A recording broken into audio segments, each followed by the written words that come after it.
નમસ્કાર મિત્રો, તો સ્વાગત છે એક નવા વિડીયોમાં. સો ફ્રેન્ડ્સ, આજના વિડીયોમાં આપણે સુરત જિલ્લામાં ફરવા માટેની ટોપ 10 જગ્યા વિશે જાણીશું. નંબર 10, રામમઢી. મિત્રો, રામમઢી મંદિર જે સુરત જિલ્લામાં આવેલું સૌથી આકર્ષક પર્યટન સ્થળ છે, જે તાપી નદી પાસે જહાંગીરપુરા વિસ્તારમાં આવેલું છે.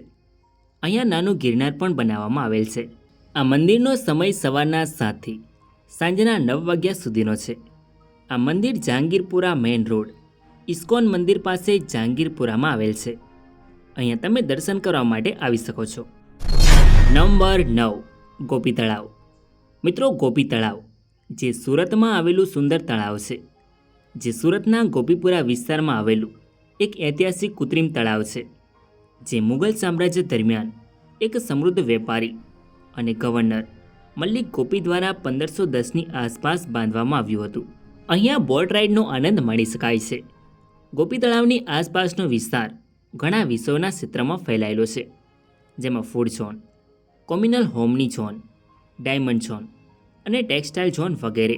ગોપી તળાવ દરરોજ સવારે 6:30 થી રાત્રે 9 વાગ્યા સુધી ખુલ્લું રહે છે. અહીંયા કોઈ પણ પ્રકારની પ્રવેશ ફી લેવામાં આવતી નથી. તમે અહીંયા ફરવા માટે જઈ શકો છો. Number 8, Jagdish Chandra Bose aquarium. મિત્રો, જગદીશ ચંદ્ર બોઝ એક્વેરિયમ એ સુરત જિલ્લાના પાલ વિસ્તારમાં આવેલ છે. આ એક્વેરિયમ ભારતનું પ્રથમ બહુવિધ વિષયનું માછલીઘર છે, જેમાં 2 માળનું શાર્ક ટેન્ક, ડોલ્ફિન ટનલ અને જેલીફિશ પૂલ પણ આવેલ છે. આ જગ્યા બાળકો અને દરિયાજીવના ઉત્સાહીઓ માટે શૈક્ષણિક અને મનોરંજન સ્થળ છે, જે સુરતના હજીરા રોડ પાલમાં સ્થિત છે. તમે અહીંયા ફરવા માટે આવી શકો છો. Number 7, science centre Surat. મિત્રો, સાયન્સ સેન્ટર જે સુરત જિલ્લામાં આવેલ આકર્ષક પ્રવાસન સ્થળ છે. અહીંયા museum, art gallery, auditorium, MP theatre અને પ્લેનેટોરિયમ આવેલ છે. આ કેન્દ્ર ખાસ કરીને યુવાનોના મનમાં વિજ્ઞાન પ્રત્યેની રુચિને પ્રોત્સાહન આપવા માટે બનાવવામાં આવેલ છે. અહીંયા તમે ફરવા અને જાણવા માટે જઈ શકો છો. નંબર 6, સુરતનો કિલ્લો. મિત્રો, સુરતનો કિલ્લો એ સુરત જિલ્લામાં આવેલ એક ઐતિહાસિક પર્યટન સ્થળ છે, જેને ઈસવીસન 1540 થી 1546 દરમિયાન બાંધવામાં આવ્યો હતો, જે આજે પણ સુરતના લોકપ્રિય પ્રવાસી આકર્ષણ તરીકે સેવા આપે છે. અહીંયા ફોટોગ્રાફી, ઐતિહાસિક પ્રદર્શનો અને કિલ્લાનું અન્વેષણ કરી શકાય છે. તમે અહીંયા ફરવા માટે જઈ શકો છો. નંબર 5, ચિંતામણી જૈન મંદિર. મિત્રો, જૈન મંદિર જે 1699ની આસપાસ ઔરંગઝેબના શાસનકાળ દરમિયાન બાંધવામાં આવ્યું હતું, જે સુરતના સૌથી જૂના જૈન મંદિરોમાંનું એક છે. મોરારજીનગર વિસ્તારમાં સ્થિત સુરતના વિવિધ ભાગોથી સરળતાથી પહોંચી શકાય છે. આ મંદિર તેના જટિલ લાકડાના કોતરણી અને કુદરતી વનસ્પતિ રંગોથી બનેલા ચિત્રોથી શણગારેલી છત માટે પ્રખ્યાત છે. આ મંદિર દરરોજ સવારે 5:30 થી રાત્રે 9 વાગ્યા સુધી ખુલ્લું રહે છે. તમે અહીંયા ફરવા માટે જઈ શકો છો. નંબર 4, સ્વરાજ આશ્રમ બારડોલી.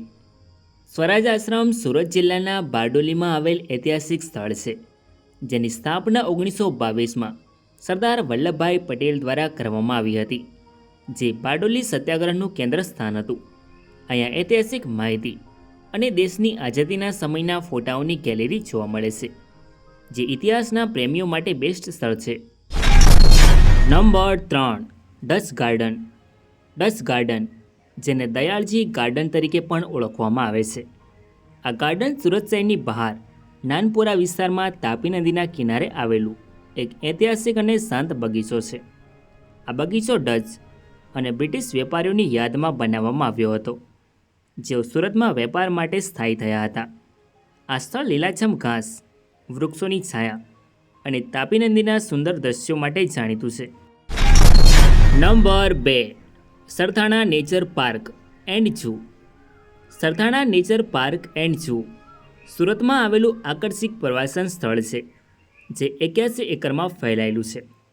આ પાર્ક 1984માં સ્થાપાયું હતું અને તે દક્ષિણ ગુજરાતનું પ્રથમ ઝૂ હતું. તેમાં વાઘ, સિંહ, ચિત્તો, હિમાલયન રીંછ, સફેદ મોર અને વિવિધ પક્ષીઓ સહિત અનેક પ્રાણીઓનું નિવાસ સ્થાન છે. અહીંયા તમે વન્યજીવ નિરીક્ષણ, અને બટરફ્લાય પાર્ક પણ જોઈ શકો છો. Number 1, Dumas beach.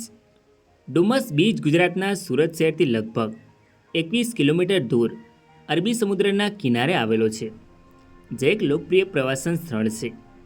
આ બીચ તેની કાળી રેતી અને શાંત વાતાવરણ માટે જાણીતો છે. અહીંયા સૂર્યાસ્તના નયનરમ્ય દ્રશ્યો પ્રવાસીઓને આકર્ષે છે. અહીંયા તમે camel ride, horse ride, ATV ride, mini Thar ride વગેરે કરી શકો છો. બીચની નજીક ઘણી ફૂડ સ્ટોલ ઉપલબ્ધ છે. અહીંયા પાર્કિંગ, શૌચાલય, હોટેલ્સ વગેરેની સુવિધાઓ ઉપલબ્ધ છે. તમે અહીંયા ફરવા માટે આવી શકો છો. તો મિત્રો, આ હતી સુરત જિલ્લામાં ફરવા માટેની ટોપ 10 જગ્યાઓ, જેમાંથી તમારી મનપસંદ જગ્યાનું નામ કમેન્ટમાં જરૂર જણાવો. અને ચેનલમાં નવા હોય તો આવા જ નવા વિડીયો જોવા માટે ચેનલને સબસ્ક્રાઈબ જરૂર કરો. તો મળીએ નેક્સ્ટ વિડીયોમાં. ધન્યવાદ.